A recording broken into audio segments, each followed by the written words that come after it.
Singapore. Famed throughout Asia for its order and calm efficiency.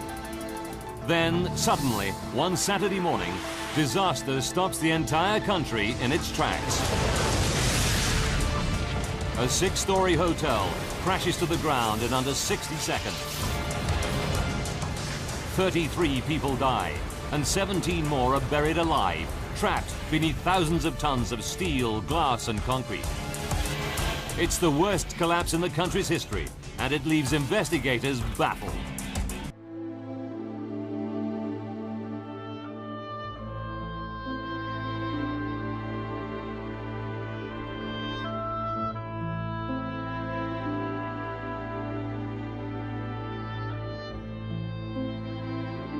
Kilometers from downtown, this area is home to the manual laborers who support the booming economy. Here on Owen Road stands the Hotel New World, built in 1971. The building is unremarkable. 36 reinforced concrete columns supporting 6 concrete floors. There's a car park in the basement. The local branch of a bank takes up the ground floor. Above that is a popular nightclub. And a budget hotel occupies the rest of the building. As is usual in this hot climate, air conditioning units and water tanks are installed on the roof. At over 24 meters, it's small by Singapore standards, but one of the tallest buildings in Little India. The building has led an untroubled life, apart from one serious incident.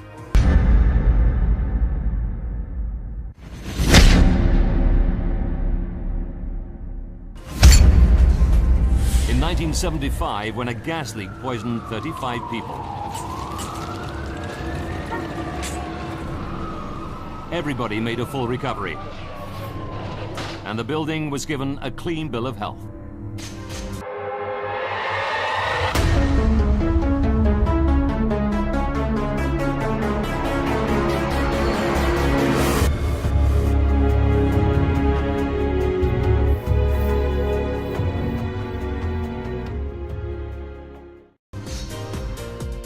March 14th, 1986, 11 years later. It's a Friday night, and as usual, Madame Lily Teo, the nightclub hostess, sets up the first floor bar in preparation for a busy evening, expecting the usual mix of businessmen and couples who visit her club.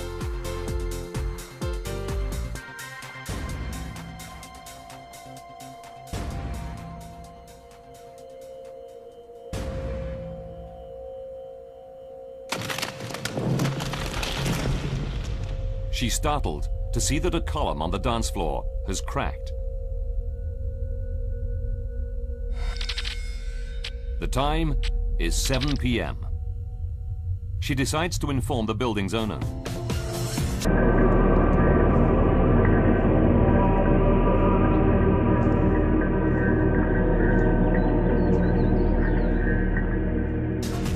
Shortly afterwards, with the nightclub now open, a couple of workmen start repairing the damage.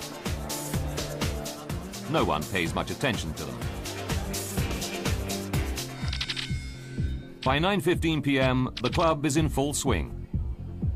In the staff dressing room, one of the girls checks her makeup.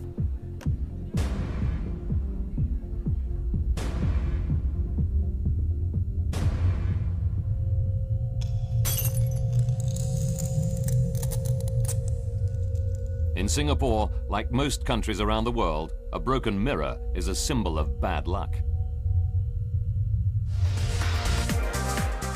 But it's the end of the working week, and everyone in the nightclub is too busy having a good time to worry about silly superstitions.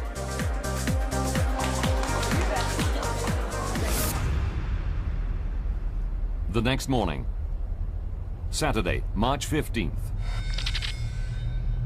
8 a.m.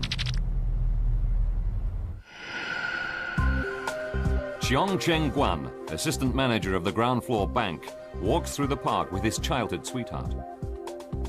They were married 3 months ago, but he's been working so hard they haven't had time for their honeymoon yet. We were happily married and we actually planned a trip to Australia and New Zealand. As Cheong leaves for work, he says goodbye to his wife, Leong CC, knowing it's a big day for her. she's taking an important exam.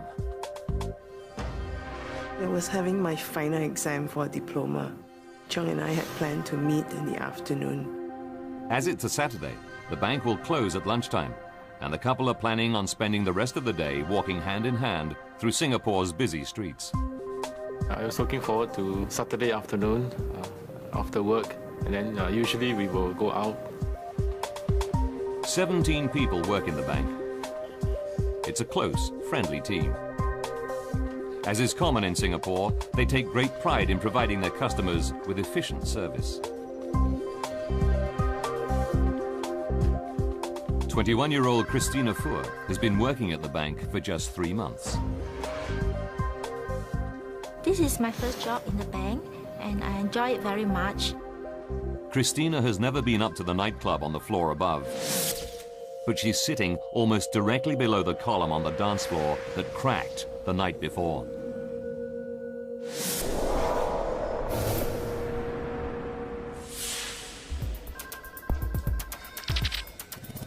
"10:10 a.m.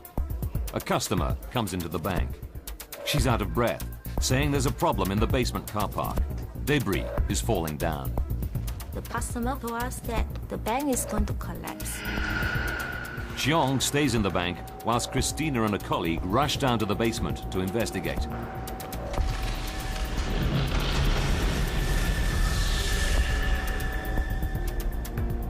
Although none of the cars are damaged, as they're leaving, they see 2 men in overalls working by a cracked column.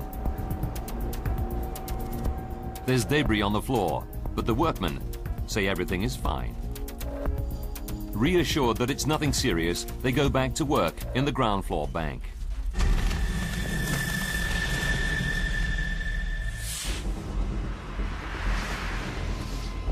Two floors above, in the hotel reception, staff see cracks and fissures spreading across the wall. But down below, Cheong and Christina are unaware of any further problems.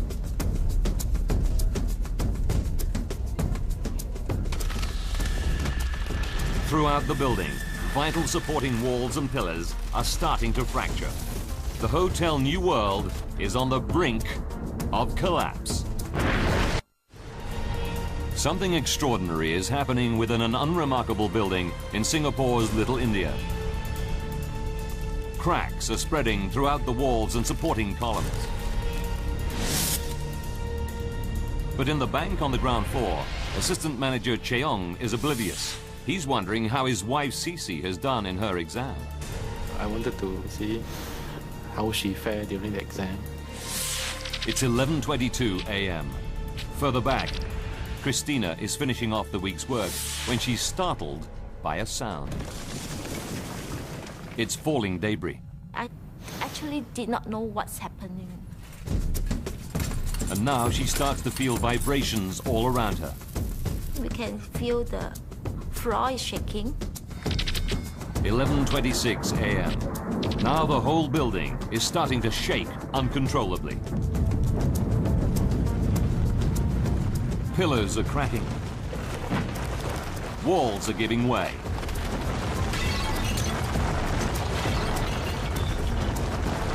An unstoppable, catastrophic collapse is set in motion. It was very sudden. One instant you are working, the next instant it's all pitch dark and Thousands of tons of steel-reinforced concrete rain down on the people inside.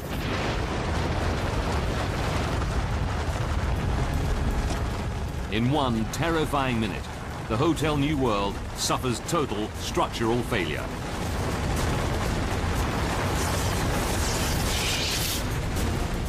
Trapping dozens of people.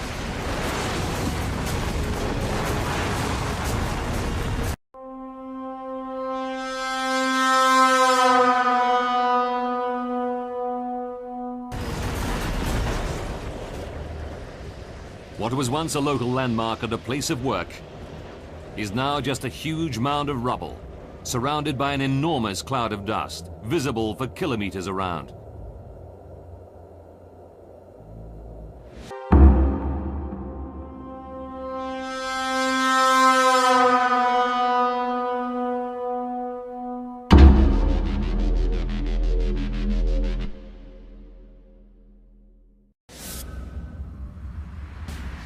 All 6 stories of the building have been destroyed, transformed into a concrete tomb. Christina, Cheong, and other bank staff are buried at the very bottom of the building rubble, in the pitch-black basement car park. We couldn't see anything, we couldn't hear anything. We couldn't even see our hand. Cheong can't see his colleague Christina, even though she's just a meter or 2 away, pinned down by massive concrete slabs. I was just like laying in the coffin. I couldn't move at all.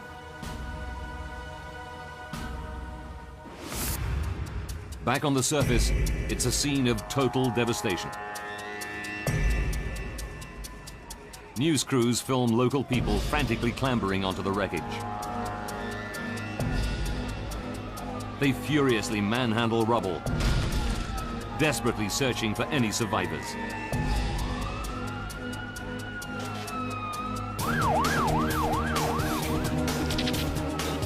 "11:35 a.m. Within 8 minutes, emergency workers start arriving.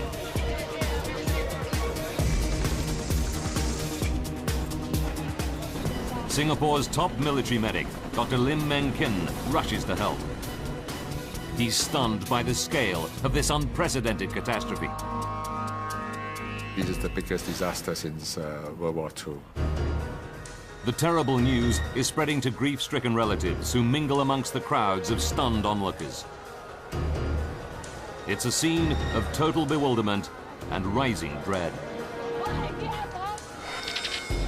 Around noon, over half an hour into the disaster, Cheong's wife Cici arrives and realizes that her husband is buried somewhere inside the mountain of rubble. She has no way of knowing whether he's dead or alive. She finds her uncle, who happens to be a structural engineer, but he can offer her no real comfort. I remember asking him, what are the chances of Cheong surviving in such a collapse?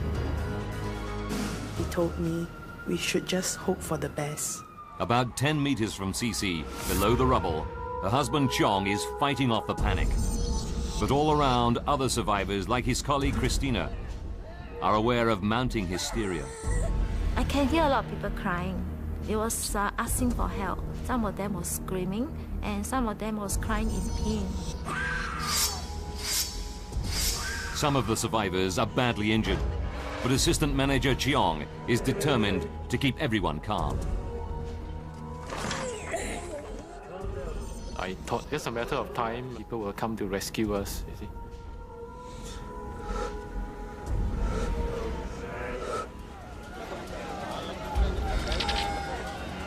"12:30 p.m. About 1 hour after the collapse, back on the surface, there's good news. The rescue teams find a survivor, a tourist, who is staying on the top floors of the hotel.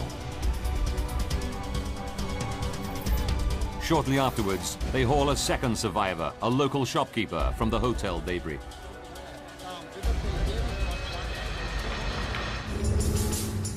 The rescuers hastily put together a list of all those known to have been in the building when it collapsed.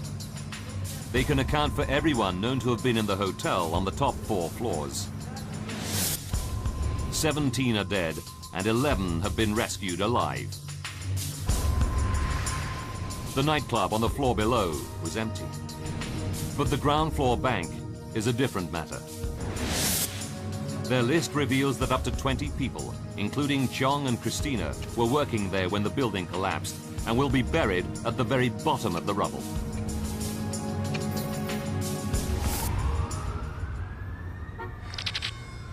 "11:30 p.m. 12 hours after the disaster, the rescue teams are working through the night trying to reach the bank. Heavy machinery hauls huge slabs of debris away from the top.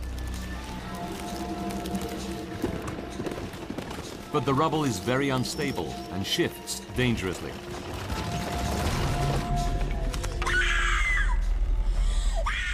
Some 10 meters below the glare of the rescuers' arc lights, with vibrations shaking the wreckage, the horror is growing. The survivors are trapped in a dark tomb under 6,000 tons of concrete and steel. Assistant Manager Cheong is just within reach of one of his bank colleagues, who's lying injured nearby, crushed by a beam. He tries desperately to push the beam away, but it's too heavy. I felt very helpless. Your colleagues here dying, and then you can't do anything at all. That was bad. Cheong realizes his efforts are in vain. I could smell the stench of death. It's very sad. Your own colleague you have been working for so many years with, and all of a sudden he's gone. The crushed masonry is preventing the circulation of air. Oxygen is beginning to run out. Just a meter or two from Cheong, Christina is becoming desperate. I was thinking I'm still very young. I still got lots of things to do. And I'm not married yet. I can't just die like that.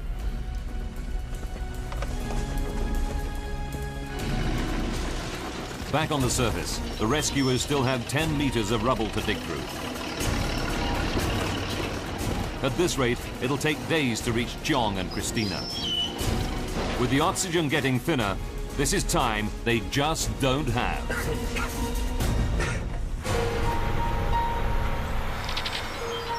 Midnight. Half a day has passed since the collapse of Singapore's Hotel New World building. Only 11 people have been pulled alive from the rubble. Christina and Cheong are trapped deep in the basement car park.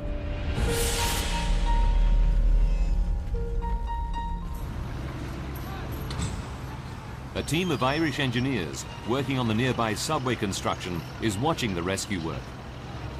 Subway tunneler Tommy Gallagher is especially concerned that the use of heavy machinery may be causing the rubble to shift and fall, potentially endangering the lives of any survivors buried at the very bottom of the mound. We kept saying to the senior people in charge, we think there is people in that building alive. And what you're doing here, you're going to kill them. They propose a radical alternative, abandoning the use of cranes to clear the rubble from the top, and instead tunneling deep into the foundations of the building to get survivors out. It's a very difficult decision, but around dawn the authorities give the green light to Tommy and his colleagues. The Irish engineers have no idea exactly where in the basement any survivors may be. After close examination of the building plans, they decide the quickest way to get into the car park is to break through ventilation shafts accessible from street level. A rescue camera reveals a scene of devastation. The tunnelers have to wade through knee-deep water and push past crushed cars. To their horror, they can smell petrol. They know a single spark could set up a devastating explosion. The car park is a death trap. That's what we were worried about.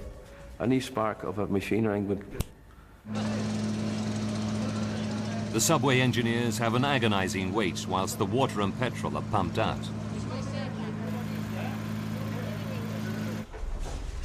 Then they start hacking a makeshift tunnel through the debris, using small hydraulic jacks to support the thousands of tons of rubble above. Sunday, 7 p.m. It takes 7 hours to tunnel 9 meters. The ground's so unstable above us, everything, we were just taking a chance, like. Then their worst fears are realized. It started to close in on us.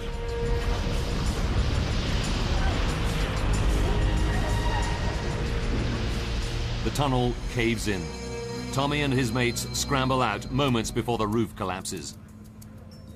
Their path is totally blocked.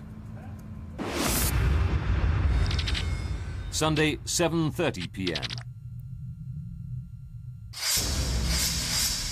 Cheong and Christina have been buried in the stifling, claustrophobic darkness for 32 hours. They have no idea rescuers are trying to reach them.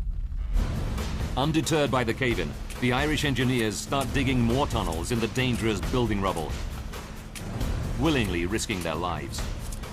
The tunnelers were the bravest people I've ever met in my life. And the way they went about it, the spirit, it's a spirit that's very rare, really. Tunnels 2 and 3 are built from the southeast, but the subway engineers soon find their path blocked by huge slabs of debris.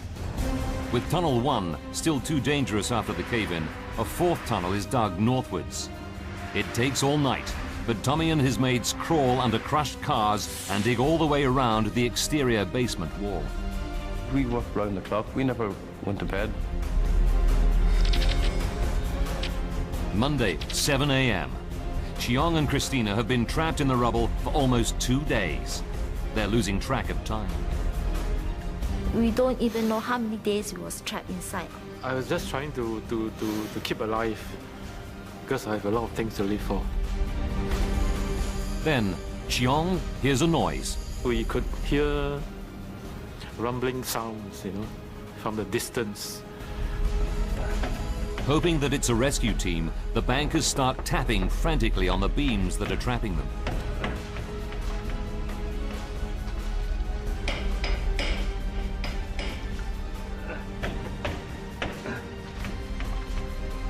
Hello! I'm here! Down here! Where? Down here! Coming to get you! We was very happy. Didn't know where we are. The tunnelers crawl ever closer to Chiong and Christina. They feel they're on the verge of reaching them, but they face one last obstacle. And all of a sudden we had a metre square concrete beam and it was right in front of us. We had it smack on. So they were on the other side of that. They have no idea where in the building the beam came from, but they're desperately concerned that it's helping to support the weight of the collapsed building above them. 6,000 tons of rubble are balanced delicately above the heads of Christina, Chiong, and now the tunnelers. It's noon on Monday, 2 days into the disaster. The rescue workers decide they have no choice except to break through the huge concrete beam. Dr. Lim joins them, ready for any emergency. You don't think of the danger. There's somebody at the end of the tunnel and you want to reach that person. The tunnelers' drills carve through the concrete surprisingly fast. A few meters away, in the darkness, Chiong hears the drilling getting louder. They keep asking me, can you see a light? Can you see a light? Finally, I could see there's a chink of light from somewhere. Soon, Chiong is able to see the rescuers just the other side of the hole. The tunnelers are terrified that they may have cut through a major supporting beam. They fear the rubble could come crashing down at any moment. They tell Chiong to stay where he is whilst they prop up the roof. I said, no thank you, I'm coming out. Chiong cannot bear to stay another moment in the darkness. He scrambles towards safety. We just ran. I said, I don't blame you either, because he thought he would never come out of there alive, he said.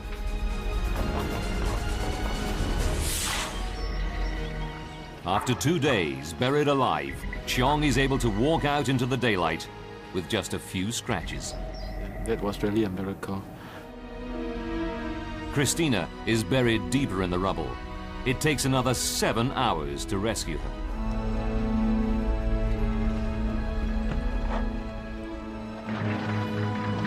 Dr. Lim leads Christina away on a stretcher. Later examinations reveal her only injury is a black eye. I feel just like a hero or something like that. Chiong and his wife Cece are finally reunited at the hospital. It was such a moment of joy, such great joy. You just feel that life is very fragile. Anytime it can be taken away from you, and you just live. Thanks to the pioneering use of tunnels to dig into the very deepest parts of the rubble, 6 more survivors are ultimately pulled alive from the wreck of Hotel New World. In all, 17 people have been saved. but 33 have lost their lives.